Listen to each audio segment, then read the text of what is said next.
सभी बच्चों को नमस्कार।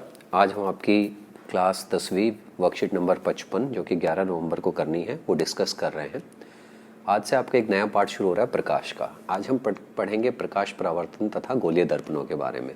सबसे पहले प्रकाश क्या है? वह ऊर्जा जिसके द्वारा हम वस्तुओं को देख सकते हैं। दो गुण होते हैं प्रकाश के। एक तो इसको गमन करने के लिए माध्यम की आवश्यकता नहीं होती और इसकी निर्वात के अंदर चाल जो है 3 × 10⁸ मीटर प्रति सेकंड होती है। तो 2 पॉइंट आपको याद रखने हैं। प्रकाश परिवर्तन की बात करें तो इसका मतलब क्या होता है? किसी सतह से टकराकर वापस आना प्रकाश परिवर्तन कहलाता है। जब भी कोई सरफेस से जो है प्रकाश टकराकर वापस आता है। हमें 2 गोलीय दर्पण पढ़ने हैं। अवतल दर्पण जिसमें अंदर का हिस्सा जो है ये हम परावर्तन के लिए इस्तेमाल करते हैं, और उत्तल दर्पण जिसमें ये बाहरी जो हिस्सा होता है ये जो है इस्तेमाल होता है परावर्तन के लिए। तो आपने देखा होगा कि हमने परावर्तन के नियम छोटी क्लास में भी पढ़े थे, फिर भी उनको एक बार डिस्कस कर लेते हैं। पहला क्या था? आपतन कोण परावर्तन कोण बराबर होते हैं। तो आप देख सकते हैं ये एक समतल दर्पण है, इसमें ये आपतित किरण है और ये अभिलंब के साथ में जो कोण बनाएगी उसको आपतन कोण कहा जाता है, और जब ये परावर्तित होकर अभिलंब के साथ जो कोण बनाएगी उसको परावर्तित कोण। तो एंगल I और एंगल R ये हमेशा बराबर होते हैं। उसके बाद दूसरा पॉइंट जो है इस नियम का, आपतित किरण, आपतन बिंदु और अभिलंब सभी एक ही पॉइंट पे, तो ये तीनों आप देखोगे एक ही बिंदु पे आके मिल रहे हैं। ठीक है। उसके बाद आप देख सकते हो कि अवतल दर्पण के अंदर जो है जो भी समांतर रेखा जाएगी आपकी मुख्य अक्ष रेखा के, वो फोकस पे चली जाती है, और उत्तल दर्पण के अंदर जो है ये परावर्तित हो जाती है, लेकिन उसको जब हम आगे एक्सटेंड करेंगे तो वो फोकस पे जाके मिलेगी। तो इसी के आधार पे कुछ नियम पढ़ेंगे हम गोलीय दर्पणों के, जो कि रेखा चित्र बनाने में आपको मदद करेंगे।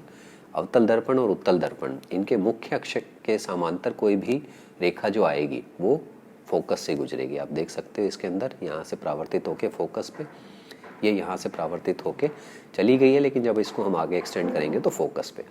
दूसरा है कि वक्रता केंद्र से गुजरने वाली प्रकाश की किरणें परावर्तन के बाद C से ही वापस जाती है, क्योंकि जब C से कोई रेखा किरण जा रही है तो वो अभिलंब का काम करती है दर्पण के लिए, मतलब 90 डिग्री के कोण, और 90 डिग्री पे कोई भी किरण जाएगी तो वापस उतने पे ही आएगी।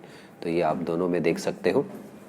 तीसरा जो है इसमें मुख्य अक्ष से तिरछी दिशा में आपतित किरण तिरछी दिशा में ही परावर्तित होती है तथा आपतन कोण परावर्तन कोण के समान होता है।